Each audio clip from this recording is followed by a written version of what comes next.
We're also following the major international news as the ceasefire officially begins between Israel and Hamas, and the first round of hostages returned back to Israel. Let's take you out to some quick remarks from the IDF talking about this earlier today. The October 7th massacre. Our mission has been clear. Bring home all the hostages held by Hamas in Gaza. Today, as part of these ongoing efforts, we welcomed home 3 hostages, 3 young women, after 471 days in Hamas captivity.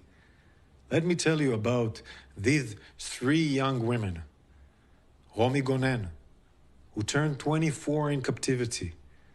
Romi was dancing with friends at the Nova Music Festival when Hamas terrorists invaded and attacked the festival, massacring and abducting young people from around the world who were celebrating peace, love, and unity.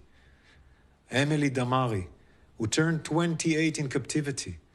Emily, a dual Israeli and British citizen, was abducted by Hamas from her quiet home in Kibbutz Kfar Aza.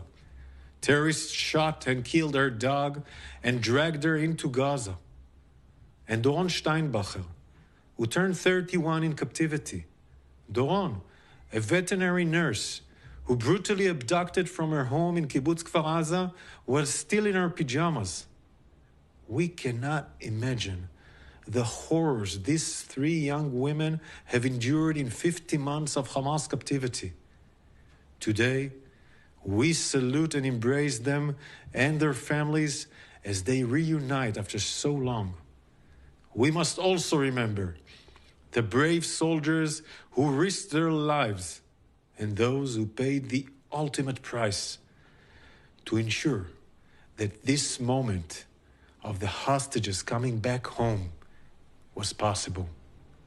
We cannot and will not forget the 94 hostages, including women, children, and elderly, remain in Hamas' brutal captivity.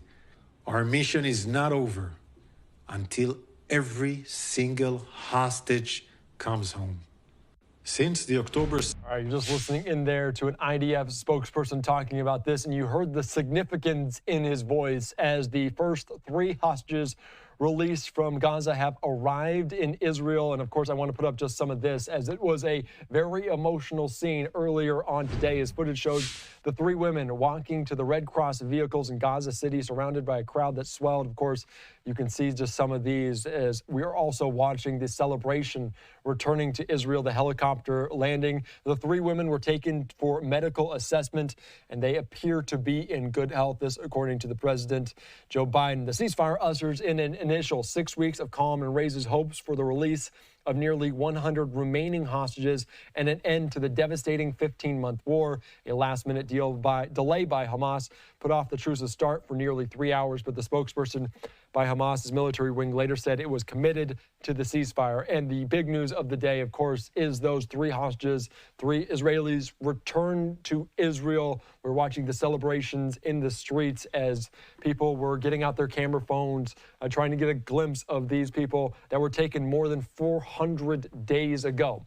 All right, let's continue on here on Live Now from Fox and bring in right now senior research analyst with the FDD, friend of the program, Joe Truzman. Joe, thank you so much for joining us here on Live Now. What do we make of today? Can you detail some of the operation, the Wings of Freedom operation to get these first 3 individuals back?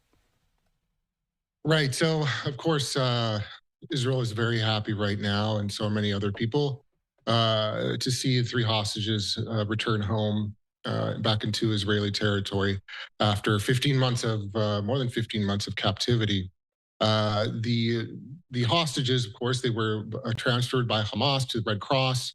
Then from there, they were sent to the Gaza border, and then they were picked up by where they met Israeli forces.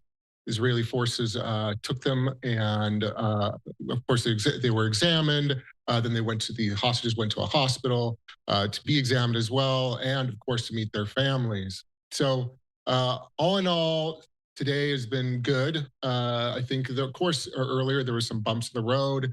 Hamas didn't want to give up the 3 names of who they were going to release. They were supposed to do it at, I believe, 8 or 8:30 local time, but they didn't do that.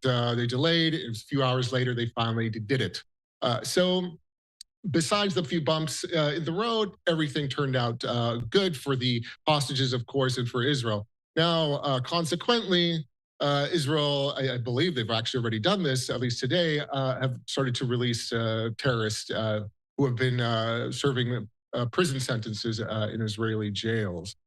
So we're going to see this story or these images repeat quite a few times over the next weeks and months. Yeah, and of course, there are supposed to be 4 more in the next week. And I want to put up this post from the Israeli Prime Minister talking about this is a very moving day. An entire nation embraces these 3 hostages. Now, welcome home. We will return them all, and we will achieve all of our objectives in war. And as we were talking with FDD earlier this week, there was really never going to be a fair deal.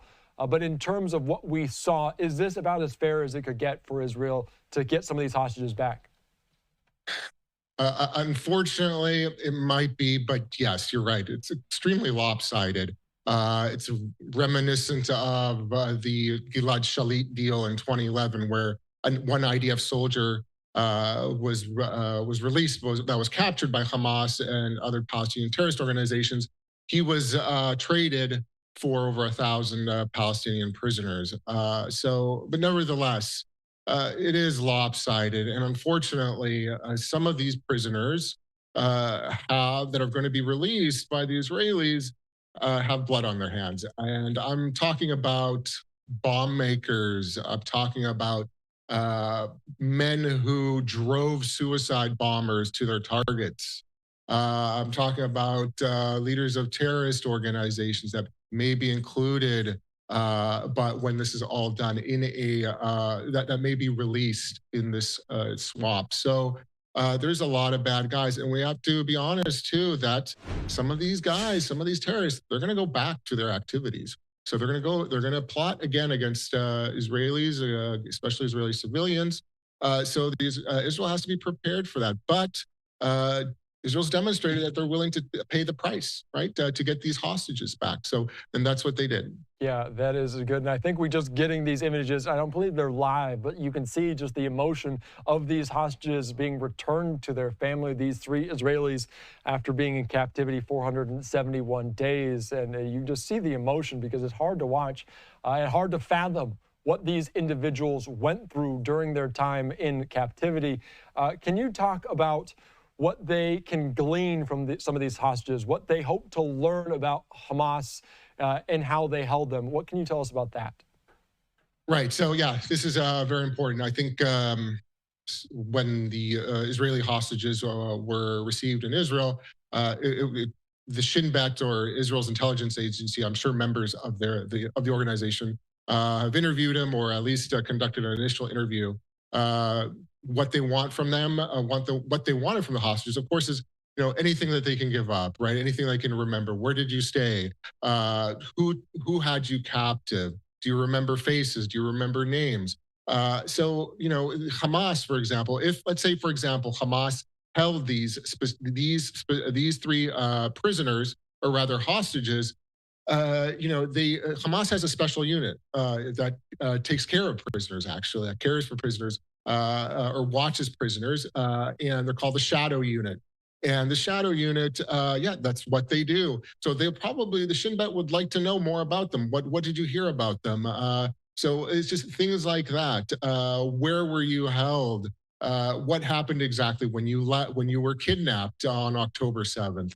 Just little things like that, because I think the most important thing overall here is for the Shin Bet, for Israel to build this intelligence picture. Okay, they want to build an intelligence picture to understand who else is out there that has committed or has took part in October 7th. They want to know the players, because unfortunately, even though we've seen 15 months of combat in Gaza, Hamas still remains. There are elements of Hamas, and as you've seen in the videos, of course, from Gaza, there are elements of Hamas remaining. So Israel wants to know, who are they? Who are these people? How can we identify them? Things like that. So that's what they're trying to get from the hostages. And of course, they want to know, what do you know about other hostages? Were you held with other hostages? it's important because the problem here is more than anything, uh, Israel doesn't know 100% for sure if all the who is alive, at least as far as the hostages still being held in Gaza. Who's alive? Who's dead? I don't think they have an absolute picture of that until the hostages are released. So I think that's some of the information that Israel's trying to glean, at least from the hostages that came back today. Yeah, and what they went through, a very horrific and potentially Yeah. sexual assault on there, and that could change the complexion, the tone, the candor of some of these conversations. And these were three Israelis. And of course, the U.S. hopes to get two hostages, American citizens, home as well. Can you paint that picture? How soon could we see the Americans come home, and how involved will the United States? And I want to note again that these images on your screen, they are live according to what we're hearing from Fox. So just want to put that one out there. But can you answer that? If the U.S., those two American hostages, when could that happen, and how will the U.S. be involved?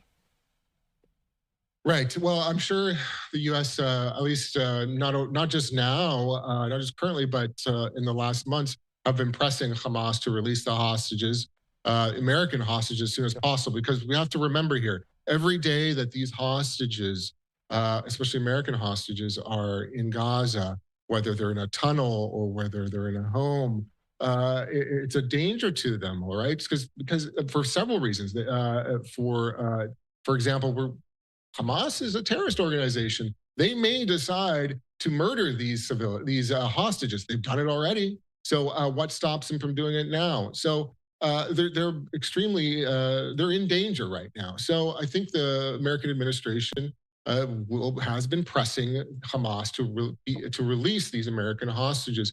Now, but the problem is it's whether Hamas wants to. All right, so we may see it in the next couple of weeks. Maybe the first batch. I'm hoping it will be the first batch of, or one of the first few batches of hostages to be released in the next few weeks, because we know, as I think you mentioned earlier, they're going to be released in batches. I believe it's every 7 days. So we may see it next week, hopefully. But then there are other civilians too. And of course, there's a baby as well. So a lot of civilians. It's an extremely difficult situation right now for the Israelis, for the Americans. So the best we can do is hope. But who knows exactly when Hamas is going to release them? It's ultimately up to them. Okay. That is what I was going to ask. And it's very difficult, a very sensitive time. And we're not even sure this ceasefire could last those 6 weeks for this first phase. In terms of that, how concerning is that for you, that this ceasefire will hold up? Because we saw 3 hostages. If the ceasefire breaks through, that could be ultimately as many as they get back. How much of a balance is that to hold up? And are you optimistic? Or are you concerned about the fact that the ceasefire is in place? Well, I think right now, from what I saw today at least, I think both sides, Hamas and Israel, they do want to see the ceasefire through. They want to get the hostage, at least the first phase, all right? I think, and I think ultimately Hamas, more than anyone, wants everything to go through because, they want to stay in power. They want to stay in power in Gaza. But if I were to put myself in Hamas's shoes, for example, my biggest concern would be the time between the first phase and the second phase of the ceasefire deal. Because there's, at that time, they're going to negotiate, all right? They're going to negotiate who's being released and for how many Palestinian prisoners. And at that point, Hamas has already given up about 33 hostages, I believe. And that's about 42 days from now. Something may happen there, right? Hamas, for example, may feel that, you know what, I don't like this deal anymore. I'm not going to give Israel the hostages, or you know what, I'm going to change things up. I want to do this, this, and that. And Israel may say, no way. And hostilities may return. So that's a problem here. So I think if there's a delicate time, it's going to be between at that stage where Hamas and Israel are indirectly, of course, negotiating the second phase of the ceasefire deal. That's what worries me the most, I think, more than anything. So I can't tell you if it's going to break down, but I will say that things are very sensitive right now, especially during that time. So we'll see what happens. But at the end of the day, I think Hamas's ultimate goal is to stay in power. And I think the only real way for it to do that is to go through and adhere to the ceasefire through all its stages. Yeah, sensitive is a good way to put it, and it is a long way until that phase, a very precarious path that we are going down, but a ceasefire good nonetheless, especially when you see those hostages return. And I want to ask you, because Biden had some curious comments saying there's no concerns about Hamas regrouping, about recalibrating their stance as well. Are they regrouping? Is that the point in your eyes that this is what Hamas is also doing during this time? Yeah, I must disagree with the president. Of course, they're regrouping. We know for a fact that there are elements of Hamas, and not only Hamas, but Palestinian Islamic Jihad, which is another terrorist organization in the Gaza Strip, and other armed organizations in the Gaza Strip who are aligned with Hamas and Palestinian Islamic Jihad. They survived the war. They're still active. They were active yesterday, the day before. So they're not. They don't just disappear because of the ceasefire. So absolutely, yes, they're already regrouping. They're already trying to reestablish themselves or assert their authority. There are Hamas policemen on the streets of Gaza right now. So it's what Hamas is doing more than anything is right now is not only, like I said, regrouping and trying to rearm, which will take time, by the way. They're trying to project an image of victory. Right, that's what they're doing. That's why you see all these fighters in front of cameras, and especially during the hostage swap. So that's what they're doing. And unfortunately, at least right now, they will regroup. It may take time, but unfortunately, I think the cycle of violence will continue in the near future. Yeah, that is unfortunate because there's really no, beyond this ceasefire deal, any agreement to stop the fighting at all. And I want to ask you, because we saw early this morning, there were still strikes this morning, operations by the IDF. Is that normal for you? And in your eyes, since the fighting continued basically right up until the ceasefire, what does that tell you about this conflict and how it might restart after the ceasefire? Right. Yeah, I think what Israel is doing is messaging essentially that they will abide by the ceasefire. However, up to the point when it starts, they were launching attacks against terrorist targets in the Gaza Strip. So they were just showing Hamas, hey, listen, we're going to go up to the very end here. We're not just going to stop. So, and consequently or conversely, Hamas do the same thing.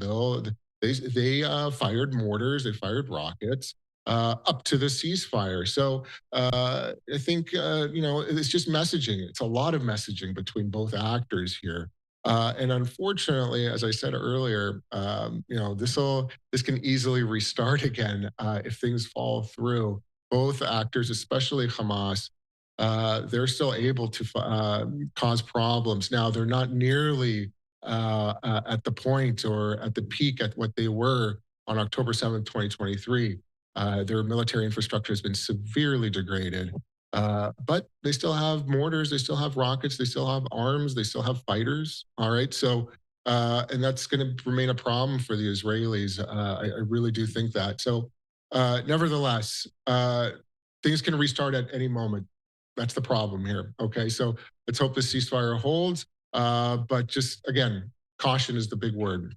Yeah, and as you mentioned there, the 6-week ceasefire will go into effect, and we'll hopefully have it out calm for that period, but also at the end of this post saying we will achieve all of our objectives for war, this coming from Netanyahu. And of course, he has notably said the objective is to wipe Hamas off the map. What comes next in your mind? I know we're in a precarious position. What else are you keeping an eye on? Right. Well, of course, there's I'm also looking for, again, it was the second period of the ceasefire, the second phase of the ceasefire. I was very curious about. I was going to pay a lot of attention to see how Hamas is reacting, how the Israelis were reacting, just to get a gauge of where things are going.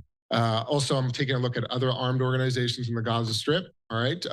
We have to remember they don't get talked about much, but these organizations, they're still there. Yes, they've been hurt, they've been damaged, but their primary role throughout this war was to support Hamas. All right. And that's what they did, and they did it successfully. I'll be honest; they did a decent job at it. So they're still there. So I'm watching them too to see their activities, statements, things like that, to get a gauge into what can happen next. And then consequently, you also have the other fronts, right? Yeah. The big issue here, I think, what we're going to see is the West Bank. The Israelis may pivot to the West Bank.